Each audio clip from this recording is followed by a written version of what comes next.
ETF index mutual funds నేర్చుకుని stock మార్కెట్లో రాణించాలనుకుంటున్నారా? వెంటనే ఈ నెంబర్కి కాల్ చేయండి. నమస్తే రమగారు. నమస్తే జయ. రమగారు, ఈ మధ్య మనం అన్ని సిరీస్లే, కాశీ మజిలీలు, విక్రమ బేతాళలు, ఇంకా అపూర్వ చింతామణి అంటే ఇప్పుడు అయిపోయింది అనుకోండి, బృహత్ కథలు ఇవన్నీ చెప్పుకుంటున్నాం. కానీ చిట్టి పొట్టి కథల్ని మిస్ అయిపోతున్నాం. ఇవాళ మంచి కథ చెప్తాం. మొన్న కూడా ఒకటి చెప్పుకున్నాము, భార్యాభర్తల మధ్య అవగాహన. దాని మీద ఒక కథ.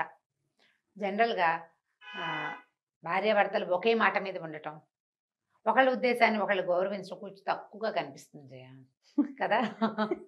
తక్కువ కనిపిస్తుంది. భర్త గారు ఏదో ఉద్దేశం చేస్తే ఇదే ఎప్పుడు ఇంతే, ఇలాగే చేస్తారు, అసలు ఒకనాడైనా నా మాట విన్నావా అని భార్య అంటుంది. ఎప్పుడు నీ గోలే నీది, నా కష్టం నిష్ఠూరం పట్టించుకున్నావా అని భర్తలు అంటారు. ఇది సహజంగా సహజంగా. అయితే బాగా అవగాహన ఉన్న ఒక భార్యాభర్తల కథ అని చెప్తాం. కథ చాలా డిఫరెంట్గా ఉంది, బాగుంది సరదాగా.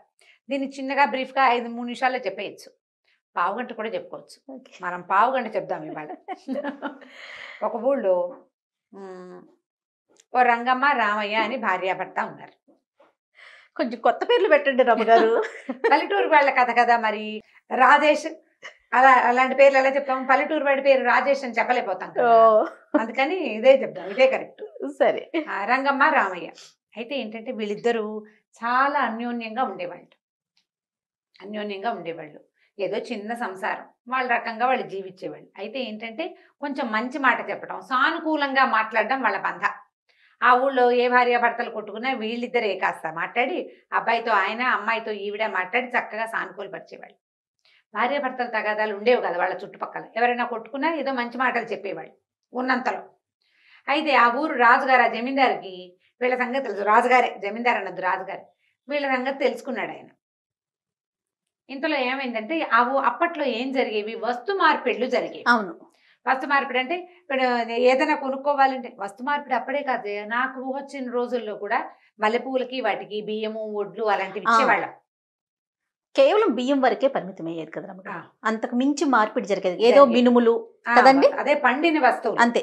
పండిన వస్తువుకి గేదెకి ఆవుకి కోడి అలాంటివి కూడా చేసుకునేవాళ్ళు. కొన్ని కోళ్ళు ఈ ఆవును తోలితే కొన్ని కోళ్ళు వెనక్కి ఇచ్చేటట్టు అలాంటివి జరిగే వస్తు మార్పిడి ఉండేది అప్పట్లో. అప్పుడు ఇప్పుడు కూడా కొన్ని చోట్ల ఉంది, చిన్న చిన్న పల్లెటూళ్ళల్లో అక్కడ ఉంటుంది. అంటే ఎలా అనాలి, కోయవాళ్ళు, కొండవాళ్ళు, ఆ ప్రాంతాల్లో కోయలు, కొండలు, కొండ ప్రాంతాల్లో అలా ఉంది. అదే అప్పుడు మామూలుగా జీవితం కూడా అలాగే నడిచేది. అయితే ఏమైందంటే ఈ వస్తు మార్పిడిలో ఏం చేసేవాళ్ళట, మోసం చేసేసేవాళ్ళు. అమాయకుల్ని బాగా మోసం చేస్తున్నారని కొన్ని కేసులు వచ్చేవి రాజుగారి దగ్గరికి. అది కాకుండా ఈ భార్యాభర్తల తగాదాలు మొదట్లో బాగా వచ్చేవి, ఇప్పుడు రావడం మానేసినాయి. అవి బాగా ఉన్నాయి, ఇవి బాగా లేవు. ఎందుకు బాగా లేవు అని రాజుగారు కనుక్కుంటే ఈ రామయ్యను రంగమ్మ ఇద్దరు ఇట్లా మాట్లాడతారని అది తెలుసుకున్నారు. ఇప్పుడు రాజుగారు ఏమంటున్నాడంటే, వాళ్ళ ఎలా ఉంటారు, నాకు నా భార్యకే సరిగ్గా పడిచావదే, రాజుగారికి రాణిగారికే బాగా పడదు. వీళ్ళు ఏం చెప్పి అంటే ఎలా వాళ్ళతో వాళ్ళు సానుకూలంగా ఉంటున్నారు, ఏం చెప్పి ఇతరులను సానుకూలపరుస్తున్నారు తెలుసుకోవాలనుకున్నాడు. రెండో పాయింట్ అంటే ఈ వస్తు మార్పిడి వ్యవహారం మీద కూడా ఆయన కొంచెం చాలా కేసులు ఉన్నాయి, ఇది కూడా తెలుసుకోవాలి. ఏం చేశాడు, 1-2-3 గూఢచారులను అరే వాళ్ళ సంగతి చూడండి అని పంపించాడు. ఇంతలో ఈ రామయ్య వాళ్ళ ఇంట్లో 2 గేదెలు ఉన్నాయి. ఓ గేదె పాలు ఇవ్వడం మానేసింది, పాలు లేవు, కొంచెం పాలు తగ్గిపోయినాయి. అయితే ఆవిడ ఏమందంటే, ఈ గేదె పట్టిపోయింది, దీనికి చాకరీ మిగులుతుంది, నువ్వేం చేస్తావంటే కొంచెం సంతకి తీసుకెళ్ళి ఏదో ఒక వస్తువుకి దీన్ని అమ్ముకురావాలి. ఈయన మెల్లిగా ఆ గేదెని పుచ్చుకొని నడుచుకుంటూ వెళ్తున్నాడు. పాలు లేవు, ఆ గేదెకి పాలు ఇవ్వటల్లా. వెళ్తుంటే ఒక ఆయన ఎదురుపడ్డాడు. ఒక ఆయన ఎదురుపడి ఏమన్నాడు, ఏంటండి రామయ్య గారు, పొద్దున్నే బయలుదేరారు, ఎండంతా నెత్తినేసుకుని వెళ్తున్నారు, ఏంటండి అన్నాడు. అనేసరికి ఆ గేదె పట్టిపోయిందయ్యా, దీన్ని అమ్ముకురమ్మా వద్దామని బయలుదేరాను అనేసరికి అతను అన్నాడు, అదేంటండి ఇవాళ పట్టిపోతే రేపొద్దున మళ్ళీ చూడు కడితే మళ్ళీ దూడ పుట్టదా, పాలివ్వదా, దాందే ఉంది అని అన్నాడు. అనేసరికి ఏమోనయ్యా, మావిడి చాకరీ చేయలేకపోతున్నాను, అమ్మేమంది, సరే ఆమె పని చేయాల్సింది ఆమె కదా, ఆమె ఉద్దేశం ప్రకారం చేయటానికి నేను ఇట్లా చేసి బయలుదేరాను అన్నాడు. అనేసరికి అతని దగ్గర ఒక గుర్రం ఉంది, ఆ వచ్చిన వాడి దగ్గర. ఆయన అన్నాడు, ఏముందండి, కావాలంటే మీకు ఏదైనా నాకు ఇవ్వండి, నా గుర్రం మీరు తీసుకోండి అనేసరికి ఈయన అనుకున్నాడు, ఓహో గుర్రమా, బాగానే ఉంది, చక్కగా దర్జాగా ఉంటుంది, వాకిట్లో గుర్రం కడితే అందరికీ అబ్బో వీళ్ళింట్లో గుర్రం ఉందని చెప్పుకుంటారు, పిల్లలు ఎక్కడికైనా వెళ్ళినప్పుడు ఎక్కి తిరగడానికి హాయిగా ఉంటుంది, సరదాగా ఉంటుంది, పోనీలే, గేదెని మాత్రం ఏం ముద్రిస్తుంది అని గేదెని ఇచ్చేసి గుర్రాన్ని తీసుకున్నాడు. సరే గుర్రం తీసుకున్న తర్వాత 4 అడుగులు వేసాక ఏమనుకున్నాడు, ఆయన గేదెను తోలుకెళ్ళిపోయాడు. కొంచెం 4 అడుగులు వేసిన తర్వాత ఈయన ఏమనుకున్నాడు, గుర్రం ఎలాగో ఉంది కదా, చక్కగా దీని మీద ఎక్కి స్వారీ చేస్తూ వెళ్ళొచ్చు కదా అని భావించాడు. దాని మీద ఎక్కబోయి దాన్ని చల్లంటే చల్లలేదు గిల్లేదు, దానికి ఉడిదది, దానికి ఏం కళ్ళు కనపడవు. అందుకే వాడు అమ్మడానికి తీసుకెళ్తున్నాడు, ఈయన మోసం చేసేసాడు. అయ్యో రామా ఇలా అయిందే, ఏం చేస్తాను రా అని ఆ గుడిగుర్రాన్ని తోలుకుంటూ మెల్లిగా బయలుదేరాడు. వెళ్ళేసరికల్లా ఏమైంది, ఒక ఆయన ఎవరో కనపడ్డాడు. కనపడి ఒక బక్క చిక్కిన ఆవును తీసుకెళ్తున్నాడు. ఏంటండి అన్నాడు. ఏం చేయను ఆయన, గేదెని తీసుకెళ్తుంటే ఆయన ఎవరో గేదె బదులు గుర్రాన్ని అంట కట్టాడు, గుర్రమేమో గుడ్డిది చెప్పేసా అని చెప్పాడు. ఏం చేయను, సరే ఇంకా ఏం చేస్తాను, దీన్నైనా మార్చుకుందామని వెళ్తున్నాను అన్నాడు. వచ్చే ఆయన అన్నాడు, దానిదేముందండి, గుర్రం గుడ్డిదైతే మాత్రం కొంచెం అలవాటు చేస్తే అదే నడుస్తుంది, మా ఆవును చూడండి బక్క చిక్కిపోయింది, ఆహారం లేకపోతే అసలు ఎన్ని పాలు ఇచ్చేదోనండి, 6 మానికలు 6 సేర్ల పాలు ఇచ్చేసేది ఇది, అసలు దీని తల్లి, దీని పెదమ్మ, దీని తలుపు అమ్మమ్మ అన్నీ ఆవు పాలిచ్చే ఆవులేనండి, ఆహారం పెట్టలేకండి, మంచి గడ్డి గాదం ఇవ్వలేక మా ఊళ్ళలో గడ్డి తక్కువండి, మా గడ్డి గేదెలు పాలిచ్చే గడ్డి కానీ ఆవులు పాలిచ్చే గడ్డి కాదు, ఆ గడ్డి తింటే తేడాలు కూడా ఉంటాయండి. ఆ ఉంది ఆయన చెప్పాడు, మనం వినాలంతే. ఆ గడ్డి మా ఊళ్ళో ఉన్న గడ్డి బ్రహ్మాండమైన గడ్డి, అది గేదెలు తిన్నాయనుకో బాగా పాలిస్తాయి, ఆవులు తింటే పాలిపో, ఆవులకు సూట్ కాదు చూడండి అన్నాడు. అనేసరికల్లా అని ఏమన్నాడు, పోనీలే మీరేదో బాధపడుతున్నారు, ఆవును తీసుకుని ఆ గుర్రాన్ని నాకు ఇవ్వండి అనేసరికల్లా సరేని అనుకున్నాడు. సరే ఆవును తీసుకున్నాడు. ఆవును తీసి ఈయనేం ఆలోచించాడు, ఆవు ఎంచక్క, ఆవు చాలా మంచిది, ఇంటికి లక్ష్మి అంటారు, ఆవు పాలు ఆరోగ్యానికి మంచిది, ఏముంది కాస్త గడ్డి కాదని పెడితే ఆవు పాలు ఇవ్వదు, చక్కగా పిల్లలకు కూడా కళ్ళకి వాటికి మంచిది, ఆరోగ్యం బాగుపడుతుంది, ఆవు ఉంటే కళగా ఉంటుంది ఇంటికి.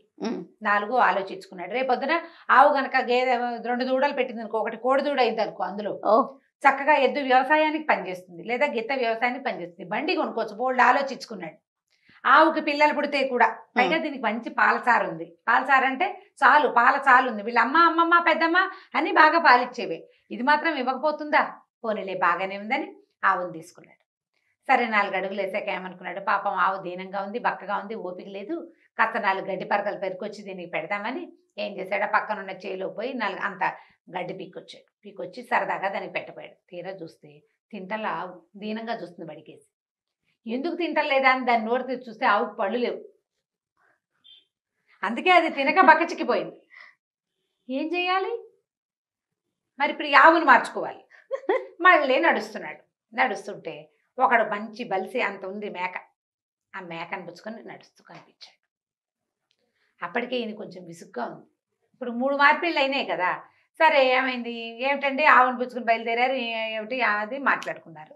ముందు గేదెని తెచ్చారు, గేదె కాస్త గుర్రమైంది, గుర్రం కాస్త ఆవైంది, ఆవుకేమో పళ్ళు లేవు అనేసరికల్లా పళ్ళు లేకపోతే బాగా కుడితి పెడితే సరిపోతుందండి, నాకు చూడండి కావాలంటే నా మేకను తీసుకుని మీ ఆవును నాకు ఇవ్వండి అన్నాడు.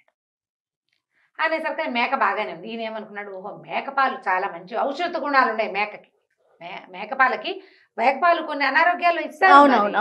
అవి ఆవు బక్కచిక్కిపోయింది, దీనికి ఎంత పెట్టి పోషిస్తే మాత్రం రేపొద్దున పిల్లది ఎలా ఏం పుడతాయో ఏం పుట్టవో, మేక మంచిది, మేకపాలు ఆరోగ్యానికి మంచిది, వాకిట్లో కట్టేస్తుంది. ఆవునైతే తీసుకెళ్లి తిప్పుకురావాలి, మేకేముంది దాని దారిని పోయి శుభ్రంగా అవి ఇవి తినొస్తుంది, దాన్ని ఏం తోలక్కర్లా గీలక్కర్లా కట్టేయక్కర్లా, ఇల్లు అలవాటైతే వచ్చి వాకిట్లో కూర్చుంటుంది, పాలు పిండుకుని తాగితే పిల్లలకు ఆరోగ్యం, బాగానే ఉందనుకున్నాడు.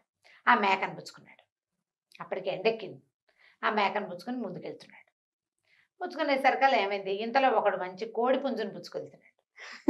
వాడు వెంటబడి, అయ్యా ఈ మేకతోటి ఏం చేస్తారండి అని అడుగుతున్నాడు. కోసుకు తింటాను రా, ఏం చేస్తాం అన్నాడు విసుగ్గా.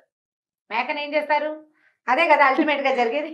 అది సరికల్లా అయ్యో కోసుకు తినేటట్టు మేకను ఎందుకంటే చూడండి బ్రహ్మాండమైన కోడిపుంజు, మేక ఏం చేస్తుంది పిచ్చి మేక, కోడిపుంజు అయితే తెల్లారేసరికి లేపేస్తుంది, పైగా మన పుంజు జాతైన పుంజు, తెల్లారకుండా లేపేస్తుంది, ఎవరైనా వాళ్ళు దొంగలు వాళ్ళు వస్తే మనకు ముందే చెప్పేస్తుంది, అరిచి కేకలు పెడుతుంది, పొకరుగా అంటుంది కదా, రేపొద్దున కొంచెం బాగా తిండి పెట్టి పోషించారా, చక్కగా పురుగులు గిరుగులను బాగా తిన్నదా, మీ దొడ్డి వాకిలి మంచివైతే చక్కగా తిని రేపొద్దున కోళ్ల పందాలు వస్తాయి మన ఊళ్ళో, కోళ్ల పందాల్లో గెలిచి నీకు కొత్త కోడి మాంసాన్ని కూడా అందిస్తుంది, ఇది గెలుస్తుంది, అవతల జోడిపోతే ఆ మాంసం మనకే కదా అన్నాడు. అనేసరికల్లా ఈయనకి అప్పటికే చాలా విసుగ్గా ఉంది.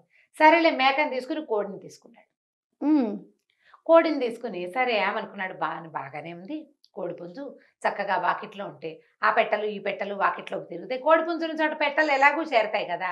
పైగా తెల్లారేసరికి నిద్ర లేచేందుకు మంచి సాధనం. పిల్లలు కూడా పొద్దున్నే లేవడం నేర్చుకుంటారు. మా ఆవిడ కూడా పనికి సాయంగా ఉంటే పొద్దున్నే లేచేస్తే పని సాయం కదా అని అనుకున్నాడు. అనుకుని ఏం చేశాడు, చక్కగా దగ్గర కూర్చుని ఒక చెట్టు కింద కూర్చున్నాడు.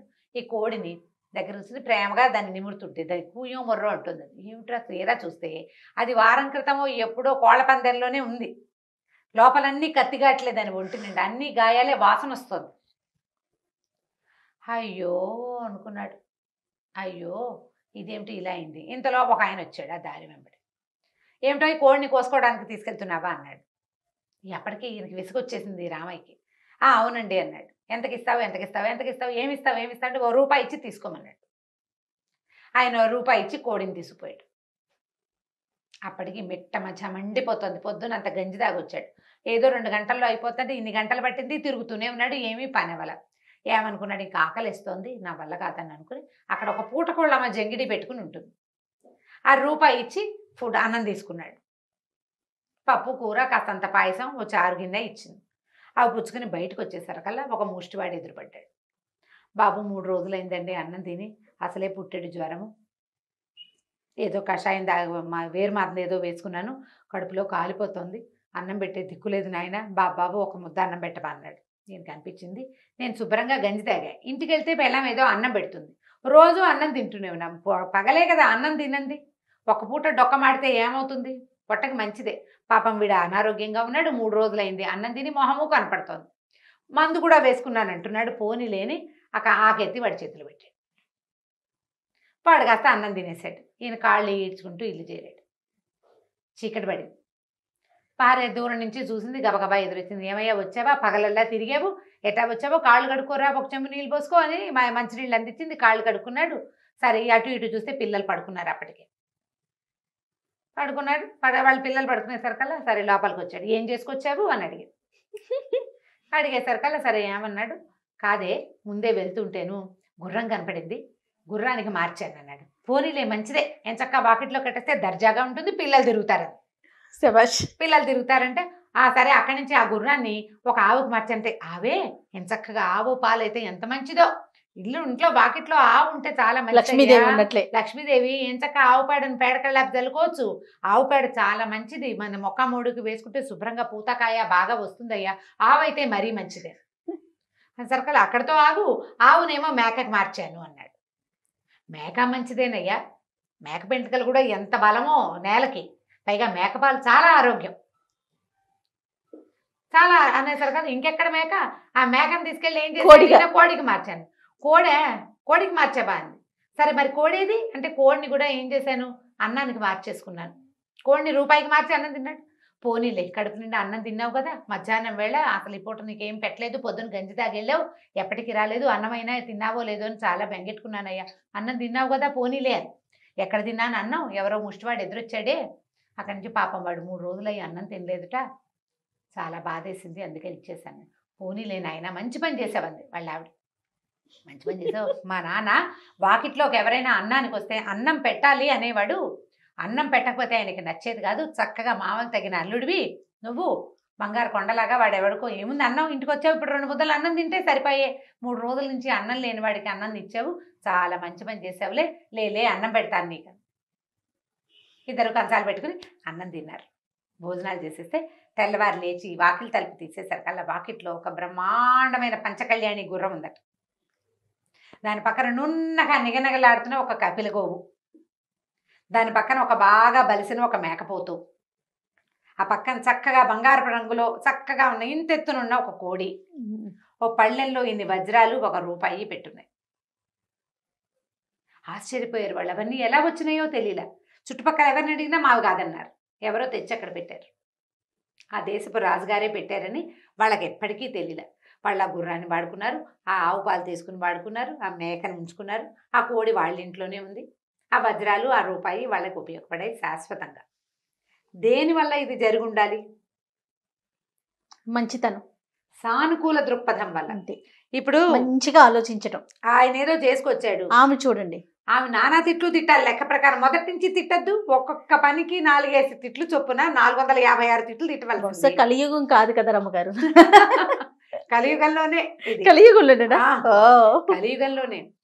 ఇంత కాకపోయినా ఇలాంటి సానుకూల దృక్పథాన్ని భార్యాభర్తలు కలిగి ఉండాలి. దానివల్ల ప్రపంచం అంతా సానుకూలంగా ఉంటుంది. పిల్లలు సానుకూల దృక్పథంతో ఉంటారు, పెద్దవాళ్ళు సానుకూలంగా ఉంటారు. మా అమ్మ భార్య కొట్టుకున్నారు, తిట్టుకున్నారు, పోట్లాడుకున్నారు. బయట నుంచి వచ్చిన వాడు సులువుగా ఉందని భార్యను కొట్టేస్తారు, లేదా ఏ ఆసరా లేని అమ్మని బయటికి తోసేస్తారు. వీళ్ళిద్దరిని సజావుగా ఉంచుకోవటం రావట్లేదు. ఉంచుకోవాలంటే సానుకూలంగా ఇద్దరు వ్యవహారాలు విని ఆవిడ చెప్పేది ఆవిడ చెప్పి, ఆమెకు చెప్పేది ఆమె చెప్పాలి, చెప్పగలగాలి, అంతే. ప్రయత్నం చేయాలి. అంత ఈజీ కాదండి అంటారు ఇప్పుడు. మహేష్ చెప్తున్నాడు చాలా కష్టం అని చెప్పేస్తున్నాడు మనకి. మహేష్ వాళ్ళ ఆవిడ చూడాలి, ఓహో నువ్వు ఇలా చెప్తున్నావా రమ్మగారికి నువ్వు జయాకి అనేసి అనుకుంటుంది. అంటే ఆయన ఏం చెప్పట్లేదు, ఇది ఒకటేగా చెప్తున్నాడు, చాలా కష్టం అని చెప్తున్నాడు. చాలా కష్టమే, కానీ సానుకూల ప్రయత్నం దృక్పథం జరగాలి కదా. ఉంటే ప్రతి చోట గెలుస్తాం మనం, ప్రతి చోట గెలవగలుగుతాం. మనకు ఆ దృక్పథం ఉండాలిగా ముందు. వీడి మాట నేనెందుకు వినాలి అని, దీని కష్టం నేనెందుకు అర్థం చేసుకోవాలని ఈ 2 భావాలు ఉంటే కుదరదు.